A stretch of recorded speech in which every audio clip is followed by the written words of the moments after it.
पृथ्वी बरसा पानी, पानी में आग लगाई, आग लगी दिल में तो दिल को तेरी याद आई, तेरी याद आए तो जल उठा मेरा भीगा बदन। अब तो ही बताओ सजन मैं क्या करूं। Hello everyone, good morning. Flavour of life চ্যানেলের আরেকটা নতুন ভিডিওতে তোমাদের স্বাগত। তো কেমন আছো তোমরা সবাই? আশা করছি সবাই ভালো আছো, আর আমিও ভালো আছি। খুব হাসি পাচ্ছে, গানের গলা একদমই ভালো নয়, তাও সকাল সকাল উঠে যখন এরকম একটা দৃশ্য, বাইরে এত সুন্দর করে বৃষ্টি পড়ছে। প্রতিদিন তো বৃষ্টি হচ্ছে আমাদের, তাই এখন বৃষ্টিটা খুব ভালোই লাগছে। আর কতদিন বলবো যে ভালো লাগছে না, ভালো লাগছে না, ভালোই লাগছে। সকাল সকাল উঠে যখন ফ্রেশ হয়ে বাইরে গেলাম, গিয়ে দেখলাম যে খুব সুন্দর মতো বৃষ্টি পড়ছে, তাই একটু ভিডিও করতে করতে একটু গুনগুন করে নিলাম। জানি গানের গলাটা ভালো নয়, তাও তো কেমন আছো তোমরা সবাই? আশা করছি সবাই ভালো আছো, আর আমিও ভালো আছি। বড়দেরকে প্রণাম আর ছোটোদেরকে অনেক ভালোবাসা জানিয়ে আজকের ভিডিওটা স্টার্ট করলাম। আর সকাল সকাল বৃষ্টি পড়ছে দেখালাম বাইরে, তারপর চলে এলাম বাড়ির কাজকর্মতে। তো দেখো বাজার নিয়ে এসেছে, বাজারগুলো এনেছে কাল রাতেই, আর আমি সব নিচে পাকাতে ঢেলে রেখে দিয়েছিলাম, কিছু গুছাইনি। তো এখন সব গুছিয়ে নেব। তারপর দেখো গুছানোর পর অনেকগুলো কাঁঠাল ভেঙে নিলাম। দুটো কাঁঠাল আছে এখানে, ছোট ছোট সাইজের দুটো কাঁঠাল একসঙ্গে পেকে গেছে কাঁঠালগুলো। তা আমি সব কাঁঠালগুলোই কিন্তু ভেঙে নিয়েছি। আজকে সকালের ব্রেকফাস্টে হবে কাঁঠাল দিয়ে মুড়ি খাওয়া হবে সকালবেলা। আর কিছু কাঁঠাল এইভাবে চালনি করে নেব, কেননা ছেলেরা কাঁঠাল এমনিতে খেতে পারে না, এরকম চালনি করে দিলে তাও একটু খায়। আর কিছু একটা বানাবো পরে দেখি, তাই চালনি করে রেখে দেব। তো সকালের খাওয়া রেডি, সকালের মুড়ি আর কাঁঠাল, এটা তো আমার ফেভারিট খাবার। আমি অনেক দিন বলেছি যে কাঁঠাল খেতে আমি খুব ভালোবাসি। তো আমি নিয়ে বসে পড়েছি, আর বরমশাইকেও দিয়ে দিয়েছি, কিন্তু বাচ্চারা তো খায় না কাঁঠাল। তো ওদেরকে কাঁঠালটা একটু চালনি মেরে দিয়েছি। সিজনের ফল একটু না খেলেও তো ভালো লাগে না, তাই ওদেরকে জোর করে আজকে একটু খাওয়ালাম কাঁঠাল আর মুড়ি। তারপর দেখো কাঁঠাল মুড়ি খেয়ে কিন্তু আমি স্নান টান করে চলে এসেছি, এসে পুজো সেরে নিলাম। স্নান করে এসে পুজো দেওয়া হয়ে গেল, আর তারপরে পুজো দিয়ে বেরিয়ে ওই তো দুপুরে রান্না বান্না, আমাদের সংসারের যা কাজকর্ম যাবতীয় সব মেয়েদেরই থাকে।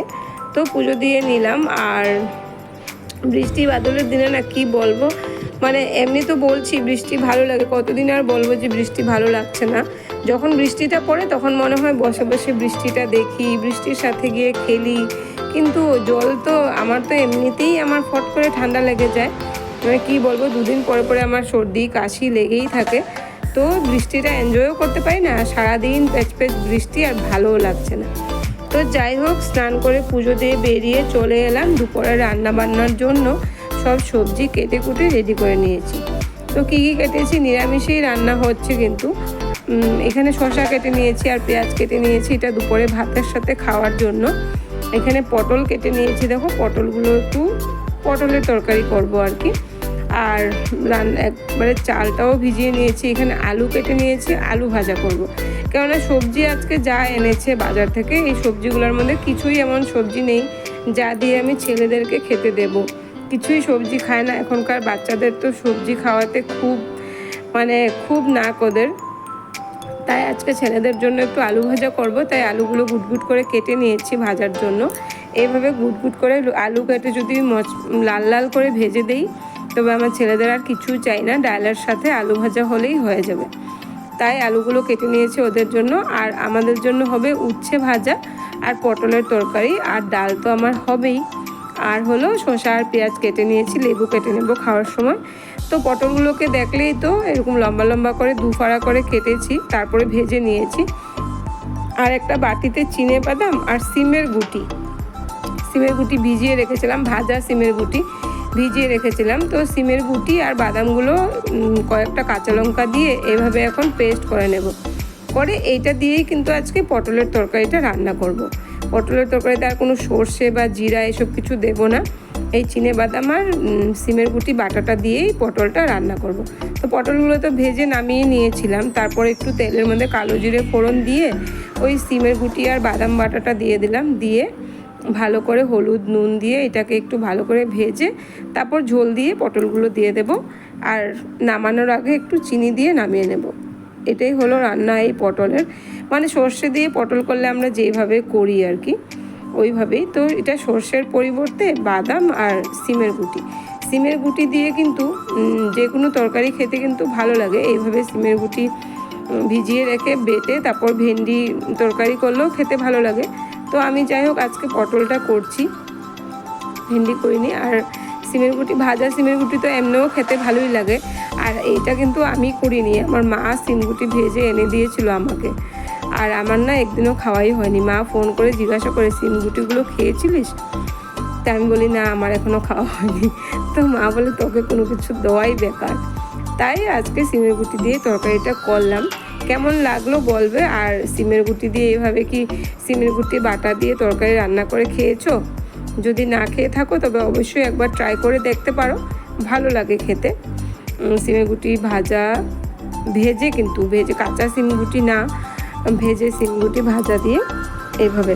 তারপর দেখো হয়ে গেল সব কিছু রান্না বান্না। পটলের তরকারি তো হয়েই গেল, উচ্ছে ভাজা, আলু ভাজা করেছি ছেলেদের জন্য, আর পাঁপড় ভেজে নিয়েছি। আর এখানে করেছি পাতলা করে মুসুরের ডাল। যেহেতু সিমগুটি বাটা দিয়ে করেছি তাই না তরকারিটা একটু কালো হয়েছে,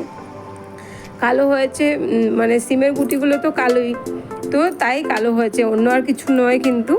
তো রান্না করা হয়ে গেল, ভাত টাত বেড়ে নিলাম। কী রান্না করলাম দেখালাম, যে নিরামিষের মধ্যে আলু ভাজা, উচ্ছে ভাজা, পটল, সিমের গুটি দিয়ে পটল তরকারি, আর পাঁপড় ভাজা, ডাল, শসা, লেবু। এই হলো আজকের আমাদের দুপুরের লাঞ্চ মেনু। তো দুপুরের খাওয়া দাওয়া হয়ে গেল কমপ্লিট। তারপরে চলে এলাম একদম সন্ধ্যের পর। এই যে সকালবেলা কাঁঠালগুলো যে আমি চালনি করে রেখে দিয়েছিলাম ফ্রিজের মধ্যে, কিছু ছেলেদেরকে দিয়েছি খেতে, কিছুটা ফ্রিজে রেখে দিয়েছিলাম। এবার আমি এই কাঁঠালগুলোকে বড়া করব। কাঁঠালটা তো আমার সব মতে, কাঁঠাল খেতে আমি খুব ভালোবাসি। আর কাঁঠালের সিজনে যদি একদিন কাঁঠালের বড়া না করি ওটাও আমার ভালো লাগে না। তো কাঁঠালের বড়া করব ভেবেই কিন্তু সকালেই কাঁঠালগুলো আমি চালনি মেরে ফ্রিজে রেখে দিয়েছিলাম। তো এবার দেখো সন্ধ্যের সময় চলে এসেছি, কাঁঠালের সাথে সুজি আর ময়দা মিক্স করে তারপরে একটু চিনিও দেব। কাঁঠালটা খুব টেস্টি ছিল, অনেক মিষ্টি ছিল, তাই চিনিটা খুব বেশি পরিমাণে দেব না, একদমই অল্প করে চিনি দেব। সুজি ময়দা দিয়ে কাঁঠালটাকে এইভাবে ভালো করে মিশিয়ে নিচ্ছি, কাঁঠালের সাথে সুজি আর ময়দাটা মিশিয়ে তারপর চিনিও মিশাবো। আর না সব গুটি বাড়িতে ছিল না, মানে মিষ্টি জিরাটা বাড়িতে ছিল না বলে আমি এখানে দিতে পারিনি, কিন্তু এরকম এই গোলাটার মধ্যে মিষ্টি জিরা দিলেও কিন্তু খেতে খুব ভালো লাগে। পরে বড়াটা করার পর যখন মুখে কামড়ে কামড়ে মিষ্টি জিরাটা পরে খেতে খুব ভালো লাগে। তো এইভাবে ভালো করে গুলিয়ে নিলাম সুন্দর করে, সুজি ময়দা আর চিনি দিয়ে কাঁঠালটাকে এইভাবে গুলিয়ে রেখে দিলাম। তারপরে বড়ার শেপে সুন্দর করে সব ভেজে নেব। তো এটাই ছিল আজকের সকাল থেকে, সকালের বৃষ্টি থেকে শুরু করে সন্ধ্যের টিফিন অবধি একটা ছোট ভিডিও তোমাদের সাথে শেয়ার করলাম। আশা করি ভিডিওটা তোমাদের ভালো লাগবে। আর যদি ভিডিওটা ভালো লাগে লাইক করে দিও, একটা কমেন্ট করে দিও, একটু বেশি ভালো লাগে একটা শেয়ারও করতে পারো, শেয়ার করে দিও। আর আমার চ্যানেলটাকে সাবস্ক্রাইব করে আমার পাশে থেকো। আর যদি কোনো নতুন বন্ধু আমার চ্যানেলে এসে থাকো, আমার ভিডিওর কোনো অংশ দেখে যদি তোমাদের ভালো লাগে তবে অবশ্যই চ্যানেলটাকে সাবস্ক্রাইব করে পাশে থাকা বেল আইকনটা প্রেস করে দিও। তো সবাই ভালো থেকো, সুস্থ থেকো, দেখা হবে পরবর্তী আর একটা নতুন ভিডিওর সাথে। টাটা।